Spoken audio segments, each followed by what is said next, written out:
With Master Chief's trilogy concluded, Bungie needed another way to fill the Halo void. It didn't take them long to figure out how to do that. Not long at all. It took them about 2 years. Halo 3 ODST was released in 2009, and it takes place during the events of Halo 2. Why they didn't call it Halo 2 ODST is beyond me, and stupid. There's not a lot to talk about in regards to the background, so let's just... hell jump right into it.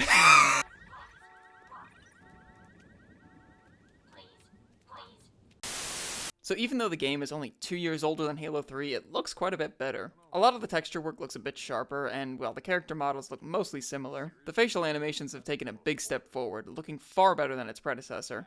The lighting also seems to have been given a bit more focus this time around, with individual light sources seeming a lot more prevalent throughout the game. It's a lot more noticeable considering about half a game takes place in a dark city in the middle of the night. And this isn't video game darkness either, this is darkness. This game is not afraid to throw you into pitch black environments. Most places are lit up a fair bit, but there are plenty of locations where you're going to need to use the built-in night vision, which I'll get to in the gameplay segment. But yeah, the lighting is good and the character models seem better. What else we got? Well, the weapons all sound the same as they did in Halo 3, considering, well, they're pretty much all just the same weapons. The only difference is that the SMG and the Magnum do sound a bit different. Actually, pretty much all the sound effects are the same. Vehicles, weapons, enemy chatter, it's all identical. Of course, there are different voice lines for enemy and ally NPCs this time around, but all in all, it's mostly identical. And that's not a bad thing either. I mean, the sound direction in Halo 3 was really good, so just seeing more of it, I got no real complaints. The music, on the other hand, that's a new beast entirely. Whereas the original Halo trilogy had a lot more focus on more epic and mystical songs, this game has a far more somber tone to its soundtrack. Sure, it's got plenty of epic tracks for bigger fights, but there's a lot of calm, almost melancholy songs to go with the more grounded tone of the game. Honestly, a lot of the stuff I have to talk about in the gameplay segment because they are pretty intertwined. The only other new sounds I noticed were the ones that came from the new enemies, the engineers. They're these little squid-like creatures, and they have great design, both visually and audibly. Like, just look at these things. They make these little chittering noises, which makes them sound suitably, well, alien. As for the voice acting, it's pretty great. Your ODST squad leader, Buck, is Nathan Fillion. He does a fantastic job of portraying Buck as a real leave-no-man-behind sort of leader. Sure, he'll bicker with his squad, but he expresses some serious concern for them. And he's not afraid to crack wise now and then. Next up is Captain Dara, voiced by Trisha Hayfer. She's another great addition who does a good job at playing a whole you-don't-need-to-know sort of soldier, with her character being part of the Office of Naval Intelligence, or ONI, basically the space CIA, war crimes included. Dutch sounds like the most grizzled of the squad, being voiced by Adam Baldwin, but is definitely also a fair bit more compassionate. He's definitely been doing this for a while, but he's not afraid to show you, the rookie of the group, a bit of guidance, especially when you get teased by Romeo. Speaking of Romeo, he's voiced by Nolan North, who does a real good job of showing that Romeo's kind of an asshole. He's a fair bit selfish and headstrong, but he's not a heartless bastard. Mickey is the final member of the squad, voiced by Alan Tudyk. Tudyk? I'm sorry if I'm pronouncing the name incorrectly. Here it is on screen. Read it. Who characterizes him with plenty of lighthearted jokes. He may seem reckless at times, but he's actually a fair bit cautious about his job and likes to think things ahead. Then there's Rookie. Overall, the cast has some great chemistry with each other. It makes the team feel like they've been doing this for a while and they all know each other. Really makes the missions a lot better to hear them banter with one another. Though, admittedly, I did run into a glitch where they sounded very, very quiet when talking over radio. In person and cutscenes they were fine, but in the game they just sounded super quiet. It's a minor complaint, but I figured it was worth mentioning. I don't know if anybody else has had this glitch or if it's just something to do with me or whatever. But overall, the game sounds and looks great. Fair enough. You expect that for a Halo game. But how does it play? They're coming in on the left! Adjust your fire! While this game looks a lot similar to Halo 3, and honestly plays a good bit similar, it'd be a lie to say that they feel identical. For starters, the health system from Halo Combat Evolved is back, as well as fall damage. Which does kind of make sense. You're not playing an unstoppable, genetically altered super soldier, you're just a guy A guy who shoots things good, but just a guy. Thankfully, health packs are not too hard to come across, and in some levels that I'll talk about soon, there are health stations that announce themselves to you in the form of advertisements. And thank God, because if you're low on health, your HUD will start beeping to warn you that you need health. The lower your health, the more frequently it beeps. It can get pretty annoying. But first, let's stick to the technical stuff, like your grenade throw. I did a little research on this because throws generally felt weaker, but no, they're not. What they've actually done is make it so you throw grenades higher to account for the somewhat larger maps that you're usually fighting on. But they didn't increase the overall distance because you shouldn't be throwing things as far as a guy who could pitch a perfect no-hitter match of a baseball game from the stands on the other side of the field. This idea is actually fairly present throughout the whole game, especially with your melee attack. The damage has been reduced a whole lot, and while it's useful, you aren't going to be KOing brutes with one hit. They're going to take a couple punches. Your jump height has also been reduced by quite a lot. You can't use equipment anymore, and the most tragic of changes, you can no longer dual wield. But there's one issue with this whole philosophy. You know how Chief runs slower with a turret in hand? ODSTs are fucking speedy, especially if you walk sideways. In fact, I'm pretty sure they're even faster walking sideways with the turret than they are running normally. I don't know if this was a deliberate decision just to make walking feel less tedious, or if it was a mistake, but whatever. It's not exactly a massive deal, just a little weird. I mean, the other problem with this idea is that you can still flip vehicles over, but removing that would be excruciatingly frustrating, so gameplay wins over logic there, as it usually should. You also have a one-up on Chief with the addition of the visor. It's essentially your night vision because, like I said, this game is not afraid to take away all light from you. It's handy even in areas with some light, but it's vital in other parts. It's more than just night vision, though. It also highlights allied NPCs in green, enemies in red, and important items that you need to progress in yellow. It's a pretty handy tool. Hey, what happens if I turn it on in this brightly lit area? Oh my fucking god! The weapon sandbox is more or less the same, the only exceptions being the plasma rifle, the SMG, and the Magnum. The SMG is the biggest change. It's a bit weaker, but it has a scope attached to it, and it's silenced, which can let you set up small ambushes against more unsuspecting enemies. The Magnum works more like its Halo 2 version than its Halo 3 version. It's also silenced and also has a scope on it. And just like its Halo 2 version, it's not crazy, but it's good for headshots. The plasma rifle is red now. Basically, the brute plasma rifle from Halo 2, but more closely working like the plasma rifle from Halo 3. So the plasma rifle from Halo 3, but red. The energy sword is also sadly absent, but at least we have a gravity hammer. You can also hold 3 of each type of grenade. Why can you hold more than Master Chief? I mean, look at this guy. He's definitely got some pockets. Fucking cargo pants armor having ass. You might have noticed earlier that I mentioned some of the maps are bigger, and that's true. While Halo 3 had plenty of big, open spaces, ODSTs are on a whole other level. Most of the game takes place in a destroyed city and, as such, has pretty big arenas complete with plenty of cover for you to have your firefights in. Some of these places are truly massive, which leave a lot of room for you to think on your feet. Though there are plenty of times where you're forced into close quarters, large environments are the name of the game here. And in these arenas, you've also got a new enemy type, Engineers. They're these floating squid things that give enemies around them shields. When they die, they fly up into the air and explode, throwing out even more explosions that rain down on friend and foe alike. They'll also do this if everyone in their squad has been killed, though they don't really have any means to attack you on their own, so they just kind of float. The city is pretty damn well designed from an aesthetic perspective as well. If you remember the first few levels of Halo 2 where you fight in the city of New Mombasa, well, this is it. The game actually starts during Regret's escape through the slipspace portal and the ensuing explosions, so you get to see the city freshly destroyed. This is where the presentation and the gameplay are intertwined. You spend half the game playing as Rookie, completely separated from your squad and with no means of contacting them. You wander the dark, desolate streets of New Mombasa by yourself. This is where the somber turn of the game comes in. You look around this place that was once teeming with life, and now all you can see are empty streets. Lights that once illuminated countless people's lives now doing little more than lighting up empty sidewalks and abandoned squares. Streets once bustling with cars now only have debris and abandoned vehicles littering them. Ads still play throughout the city from time to time, including ones for the health packs to draw your attention to them, as if the city's AI is pretending that life is still going on when there's just nothing. And the atmosphere properly reflects that. The rain falling from the sky, the dark alleyways, and the music that I mentioned earlier. Just take a listen to this.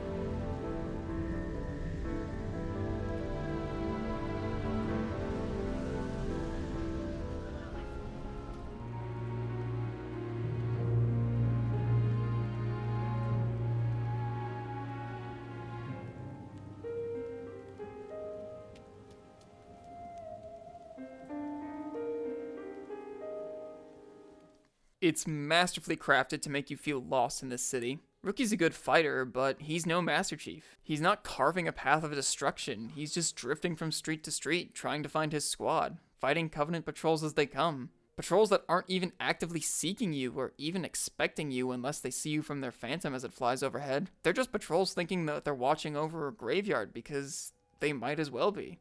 The upside to this is that you can often catch them off guard when you need to get through them and fight them on your terms more often than not. But to properly talk about that, we gotta talk about the campaign itself.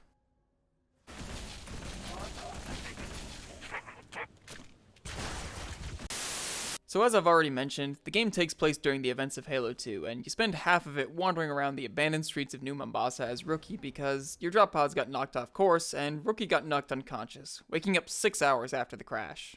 In these missions, you basically get to free roam parts of the city as you find clues as to what happened to your squad. In order to help with this, you get a map of the city and checklist of your current objectives. The latter isn't all that useful, but the map can definitely help you navigate around, especially if you're like me and have as much sense of direction as someone trying to find me at a convention of Tony Hawk character looking ass dudes.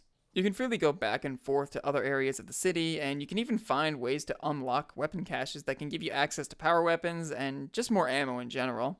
These are usually tucked away, but as you get closer to them, you can see and hear certain cues like ticket dispensers going off and phones ringing. It's a great way to help the player find them without breaking the immersion of the game by just making them glow or having random audio play from them. The actual level design of these free roam missions are pretty good. The city has plenty of well-crafted areas with lots of cover, vantage points, and flanking routes for you to take advantage of. That's really all I'm going to say about it, considering it's more free roam level design and thus is hard to talk about in a more specific sense. But in between these missions, you get to play as various members of the ODST team. They all play identically, so there's no need to worry about any sort of shifts in gameplay style. These missions go in chronological order and show you what happened to the rest of your squad while you were unconscious in the pod. So let's go through these fairly quickly. The first mission with Buck has you trying to find Dara right after the drop, meeting up with some Marines that had survived the explosion and battling against Covenant forces. It's pretty standard affair for Halo at this point. There's plenty of use for vantage points to try and get the orbital drop on your enemies. But aside from arenas being a bit bigger, it's mostly standard Halo affair. Though it's technically the second level, it's still trying to ease you back into things. It concludes with Buck and Romeo meeting up with each other before pushing further into the city to attempt to find the rest of their squad. After you go back to Rookie, this is where you notice the game makes use of certain areas. If you go through a mission as one of your squad mates, it's highly likely that you're going to see at least part of it while you're playing as Rookie. It's a smart way to reuse environments, and it lets you get a look at the arenas before you get to them so that you can properly prepare for your plan of attack when you meet enemies there. After more roaming with the Rookie, you play as Dutch, who lands near a squad of Marines and rushes to help them. This level is the first driving level, and it's a pretty great time. It starts out pretty chaotic, with you fighting wraiths and ghosts just moments after getting into a warthog, but you've got plenty of AI companions to back you up, so it's not overwhelming. You also get a Spartan laser at the start of the level, so if you want to hop out of your warthog and disintegrate a wraith or something, rather than just drive around it, you can definitely do that. But you can also complete the entire level without hopping out of your warthog if you're good enough. It's a pretty short level if you got the skills to get the kills, but it's a fun one. It's hard to have a driving level in a Halo game that isn't at least a bit fun. You've got plenty of space to drive around, and a good few buildings and rocks to just hide behind and recover if you feel like you're getting overwhelmed. Next up is a mission as Mickey, and literally within the first few seconds of the cutscene, it shows you what kind of mission it is. This is different than other tank missions because rather than being in big fields or open chasms, you're in these fairly tightly packed streets. There are some more spacious squares, but there are enemies that are firing down on you from atop buildings or bridges, so you gotta keep your eye out for them. It makes it a bit more difficult, which I do appreciate. And if your tank gets too banged up, there's a replacement you can find about midway through, so it's not awful. Then you meet up with Dutch and head into the square to face off a few waves of enemies. At this point, you're forced to leave your tank behind and fight on foot, which does make the wraith that you need to meet during the end of this segment a bit of a challenge. But you can still hijack the thing, so that's handy. Not exactly a difficult encounter, but it does feel like a pretty nice holdout as more Covenant troops fill the area. That mission is followed by another one as Dutch, which picks up pretty soon after the last one. You and Mickey set a few charges on the Bridge Vinoni building and hold out in the courtyard as much as you're able to, taking on endless waves of Covenant before you pull back inside. There you hold out against Covenant forces even further, again just fighting them as they come in waves. You may be noticing a pattern here. There are multiple parts in the campaign in which you just have to sit around and wait for enemies to come to you and fight them off in waves. It's fine once or twice, but this happens no less than 4 times throughout the game. Why did they do this? Well, my guess is that they did it to save time and money. I mean, they're already reusing environments, though not exactly in a bad way. I imagine they needed a way to create more combat in the game without creating entirely new environments to go along with it or making the levels bigger. The game was made pretty quickly after Halo 3, so I wouldn't be surprised if there was some kind of time crunch. It's not exactly an egregious sin, but the repetitive nature of it does become fairly noticeable. Anyway, you then head to the roof of the building, kill a few more coveys, and hop in a Pelican before you make way to meet up with Buck and Romeo. You're on top of a building with Buck, and you find in some decent-sized arenas with plenty of opportunities for long-range firefights. Fitting, considering you're given a sniper rifle at the start of the level and a shitload of ammo about midway through. You even spot Dutch and Mickey from across a massive gap fighting with enemies, and if you've got the weapon for it, you can take potshots at them from afar and make the battle a little easier for when you get to them. Then you get to them, and bada bing, bada boom, it's another wave segment. This time they switch it up by giving you some Banshees though, so you get missile pods and Spartan lasers to help deal with them. Again, it's Halo gunplay, so it's good, but it kinda drags on for a little bit. Next up, you play as Buck again, going with Mickey to capture a Phantom to properly get out of the city. Nothing too crazy, some mid-range firefights. But then you hop in a Banshee and get to take out enemies on the ground and in the air. From other Banshees to AA Wraiths to these little hub things that spawn engineers which violently explode when they're taken care of. You do periodically have to get out of the Banshee and open up a door for your squad, and at one point you even need to go through a tunnel by yourself and deal with the Covenant guarding it, but a majority of this level is in the air. I mean, there's not a whole lot to say here.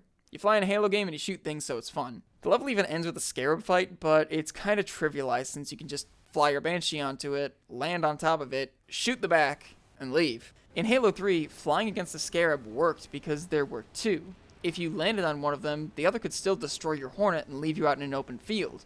Here, there's no real danger. There's not even any infantry on the ground or on any of the buildings to sort of take potshots at you when you're on there. You just sort of fly on, destroy the Scarab, and leave. Kind of disappointing, honestly, especially considering Scarabs were one of my favorite things to fight in Halo 3.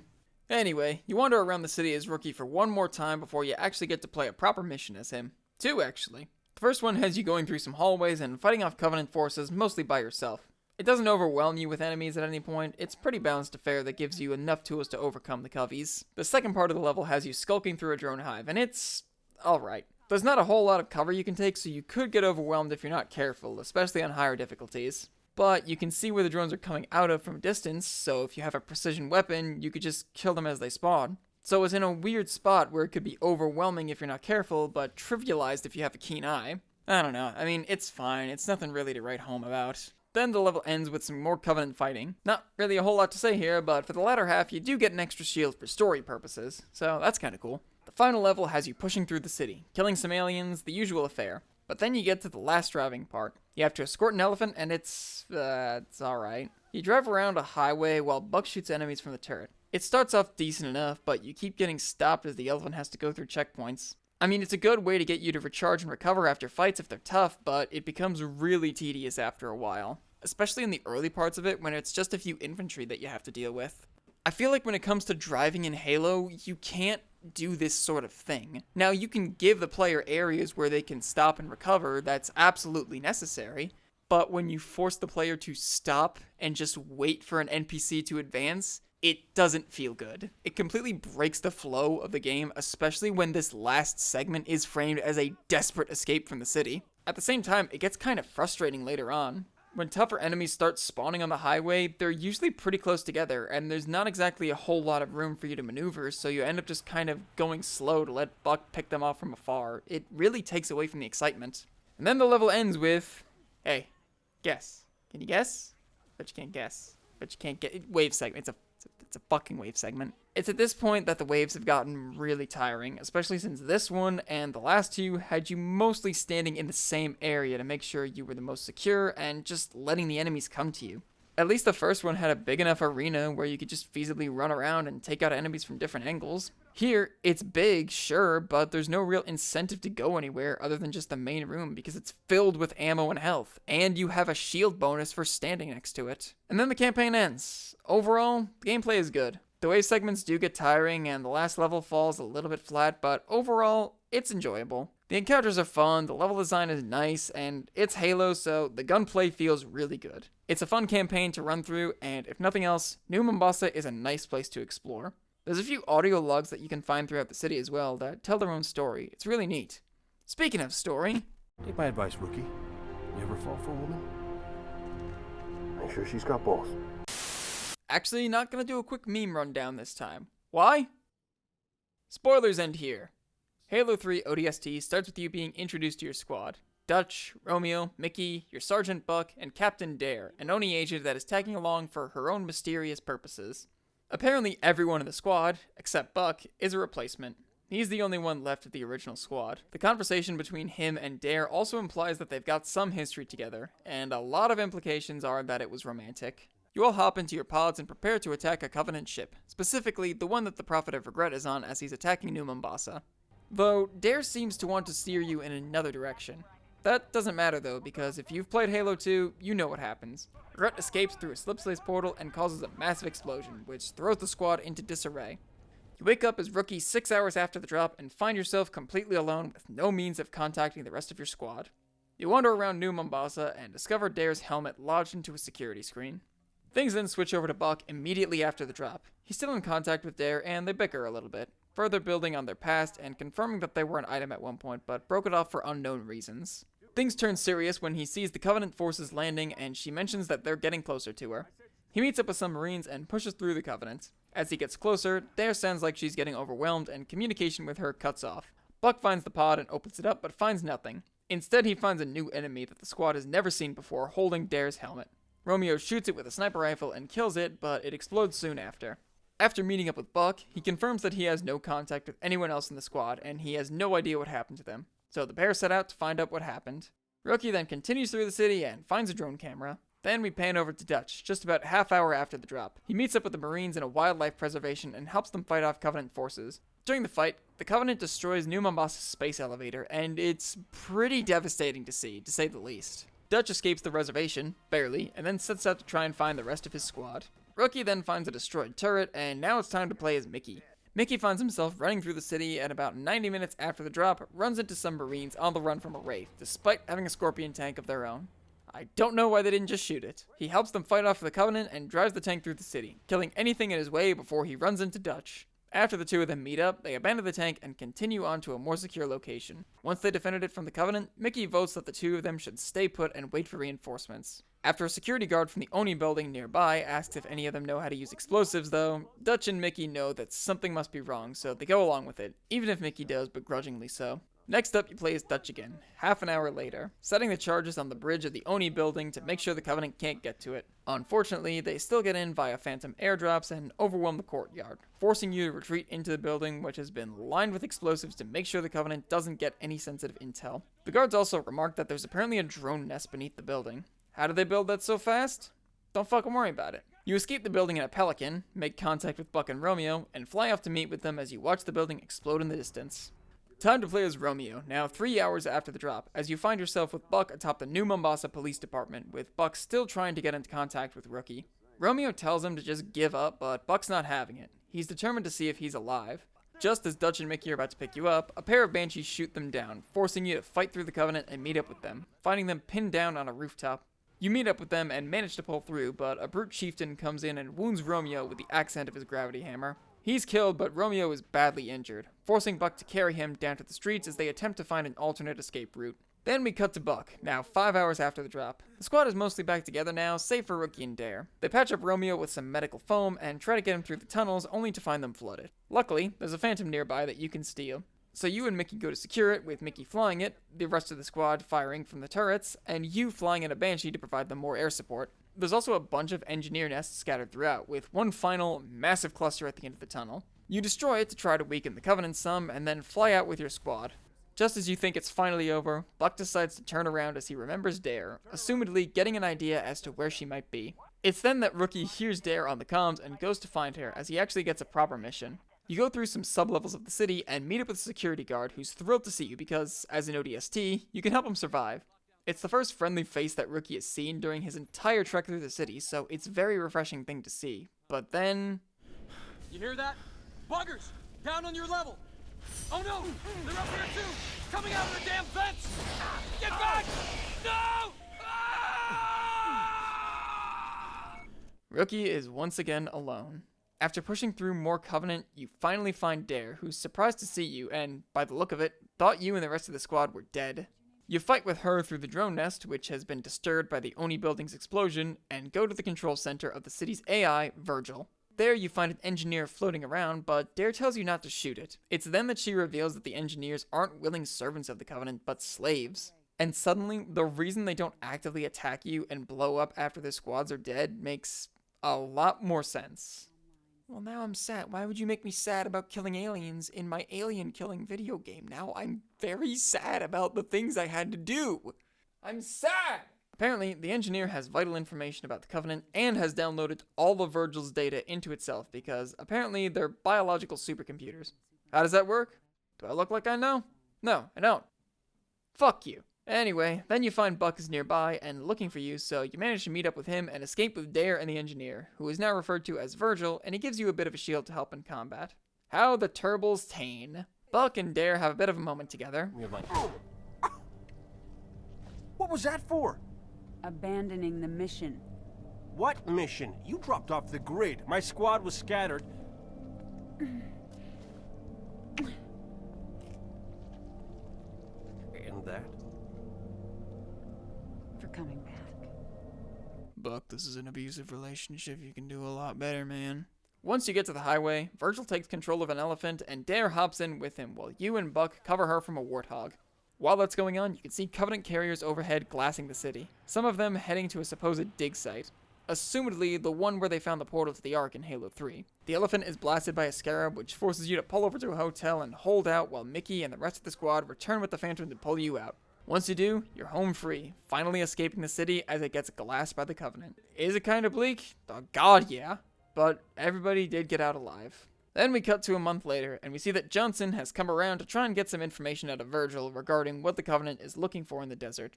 And of course, he does it in the fucking best way possible. It manages a remote connection to the... What? Whoa, stand down, stand down! Sergeant Major, please. It's extremely flammable. The brutes. The bastards who put bombs on your buddies and killed millions of my people. They're digging a mighty big hole. You're gonna tell me exactly what they're looking for, and then you're gonna help me stop them.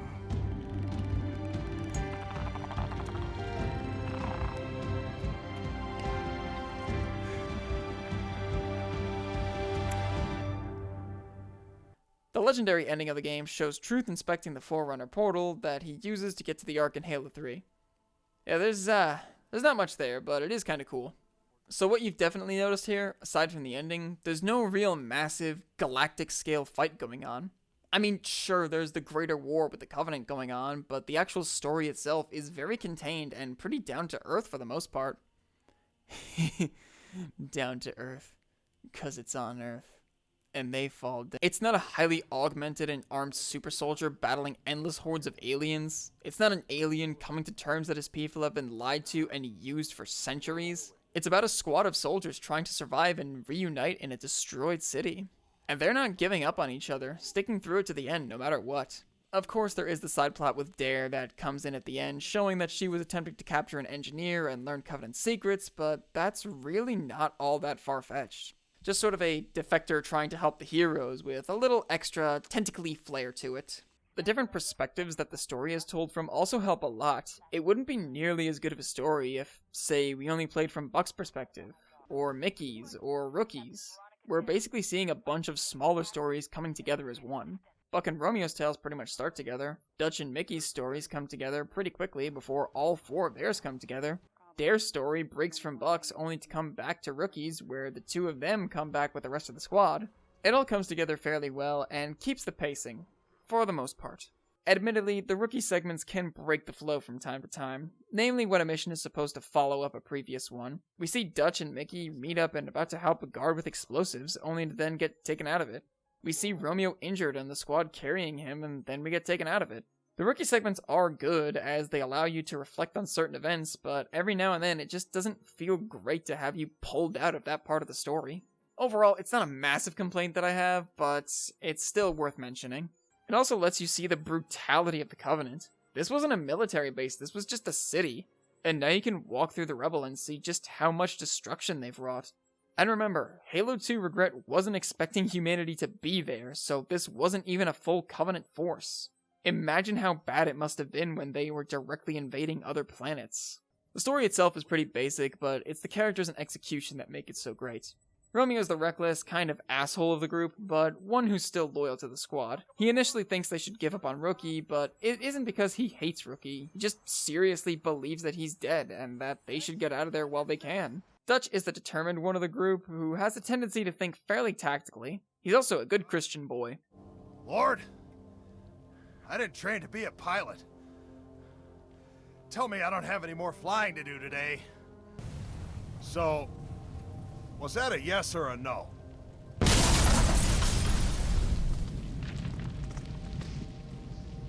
Amen. Mickey is pretty reckless himself, but overall is very skilled and adaptable to situations, like when he takes the role of piloting the Phantom. Buck is the charismatic, determined leader of the group, who, even hours after the drop, is still trying to get into contact with Rookie, not wanting to lose any more squad mates. He's also the one that we know most about. He's got a history with Dara, and he's been a squad leader for a good while. Dara is about what you'd expect for a space CIA agent. She's secretive, skilled, and has a tendency to act like everyone should be acting like they know the things that she does, when only she knows them. That said, she does still very much respect the rest of the squad and their skills. And that's really all there is about the story, so let's move right on over to multiplayer. Double kill. The multiplayer is the same as Halo 3. I mean, literally, it's just Halo 3. What's the verdict on that? Still good! Still good? Still good! It's still good. But that doesn't mean we didn't get anything new. We got Firefight, a PvE game mode where you and up to 3 other players have to hold out against waves of Covenant forces. Wait a fucking second. There you hold out against Covenant forces even further. Again, just fighting them as they come in waves. Yeah, this makes a lot more sense now. But really, this isn't a surprise that something like this came around. The first Horde mode style game came from Gears of War 2, another Xbox 360 exclusive, just a year before ODST came out. In fact, Horde mode was kind of a craze around the time. You know how Battle Royales became a huge thing? Well, this was kind of the same thing. And they use already existing maps from the campaign, so it's not like they had to allocate a whole bunch of resources to make the new maps. While having a lot more unique maps would have been nice, the arenas that they created in the campaign were specifically designed for this, clearly, so they do work pretty well. And that being said, it's a fun time to play, either with randos or with friends. And that's Halo 3 ODST. Bit of a shorter video, but I am going to try and cut my videos down because I want to make more of them, and I also just generally don't want to bore people with long-winded explanations. I know I'm still kind of doing that, but I'm finding my footing. I'm still pretty new to this. But one might say that in order to achieve that goal, I'll have to reach for it.